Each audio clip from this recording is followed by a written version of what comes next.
डर लगता है। ये यूरोपियन और अमेरिकन को हिंदुस्तान की बहुत सारी कमजोरियां मालूम है। आप कल्पना करो कि अमरीकियों ने हिंदुस्तान में आके मंदिर खोल दिए कुछ। He is almost God, but not quite. But he is almost there. If Shiva is the Supreme Personality of Godhead, you're not properly situated. There are jivas like us who did bhakti of Krishna, but sakam bhakti. I want some position power. Krishna, please. Ganapati ji is also post. Yeah. प्रणाम। आखिर कौन सा मत बड़ा है, शैव, शाक्त या वैष्णव? कौन मुख्य ईश्वर है? इस पर चर्चा बनी रहती है। खासकर ये कुछ मतों के उभरने से भी यह हुआ है, जो कि शास्त्रीय ज्ञान से अलग ही दिशा में बह रहे हैं, जिसमें आज का जाना माना इस्कॉन भी है।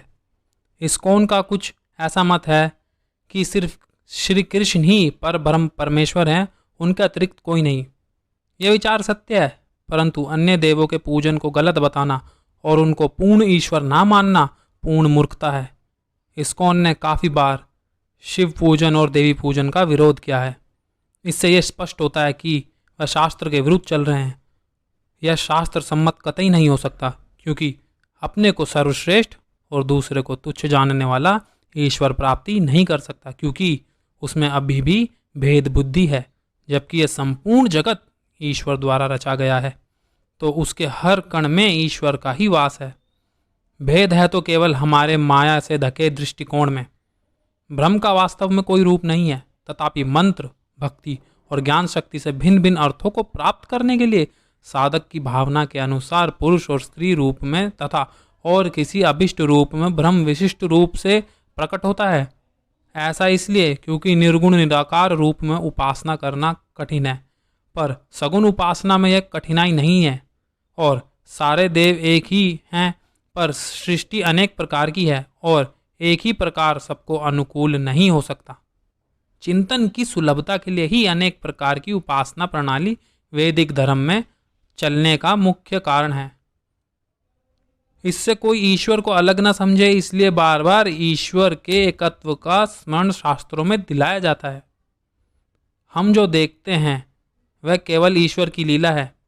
भगवान श्री कृष्ण ने संतान प्राप्ति के लिए ऋषि उपमन्यु से दीक्षा लेकर भगवान शिव का पाशुपत व्रत रखा था, और महाभारत के युद्ध से पूर्व श्री कृष्ण ने अर्जुन को जगदम्बा की पूजा करने का आदेश दिया था और कहा था कि उनके बिना विजय संभव नहीं हो सकती।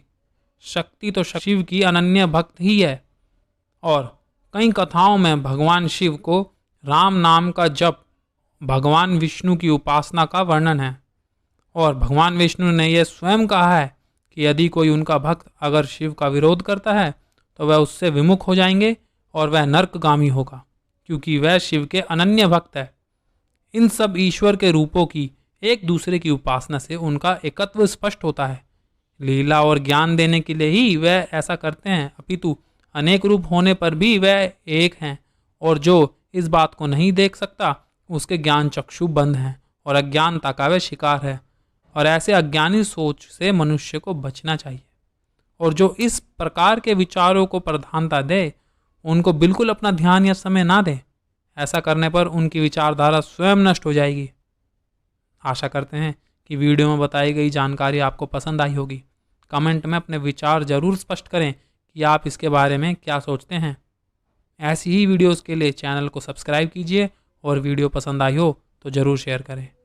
नमस्कार।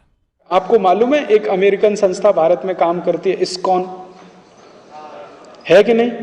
मैं कोई हवा में बात नहीं कर रहा हूं। इस्कॉन नाम की एक अमेरिकन संस्था भारत में काम करती है। उसने कृष्ण भगवान के मंदिर खोले हुए हैं, और वो मंदिर उनके कमाई के सबसे बड़े सोर्स हैं, क्योंकि इन मंदिरों पर इनकम टैक्स भी नहीं है, और सारा का सारा प्रॉफिट इन मंदिरों के माध्यम से अमेरिका ट्रांसफर होता है।